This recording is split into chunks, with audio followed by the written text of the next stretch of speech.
Indian elections లో fake news spread కాకుండా చర్యలు చేపట్టింది WhatsApp. Checkpoint tipline పేరుతో సరికొత్త ఫీచర్ ని అందుబాటులోకి తీసుకొచ్చింది. ఫేక్ న్యూస్ అడ్డుకోవడానికి భారతదేశానికి చెందిన స్టార్టప్ ప్రోటో రూపొందించిన ఫీచర్ ఇది. ఇండియాలో ఫేక్ న్యూస్ ఎక్కువగా వాట్సాప్ లోనే సర్క్యులేట్ అవుతోంది. దీంతో ఫేక్ న్యూస్ అడ్డుకోవడానికి వాట్సాప్ యాక్షన్ ప్లాన్ సిద్ధం చేసింది.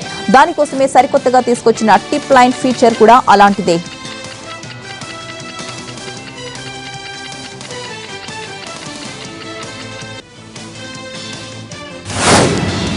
ఫేక్ న్యూస్ భారతదేశానికి ఒక పెద్ద సమస్యగా సవాలుగా మారింది. దీన్ని అడ్డుకోవడానికి సోషల్ నెట్వర్కింగ్ సంస్థలన్నీ చర్యలు మొదలుపెట్టాయి.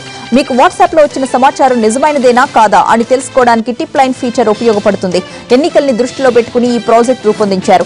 వాట్సాప్ లో 9643000888 నెంబర్ కి మీకు ఇచ్చిన మెసేజ్ ను ఫార్వర్డ్ చేయాలి. టిప్ లైన్ లో మీరు షేర్ చేసిన మెసేజ్ ప్రోటో వెరిఫికేషన్ సెంటర్ లో ఆ మెసేజ్ నిజమా, అబద్ధమా, తప్పుడు ప్రచారమా, తప్పుడు సమాచారమా అన్న విషయం మీకు తెలుస్తుంది. ఇలాంటి తప్పుడు వార్తల్ని అరికట్టడానికి వేర్వేరు ప్రాంతాల్లో క్షేత్రస్థాయిలో పనిచేస్తున్న సంస్థల సాయం తీసుకుంటుంది ప్రోటో.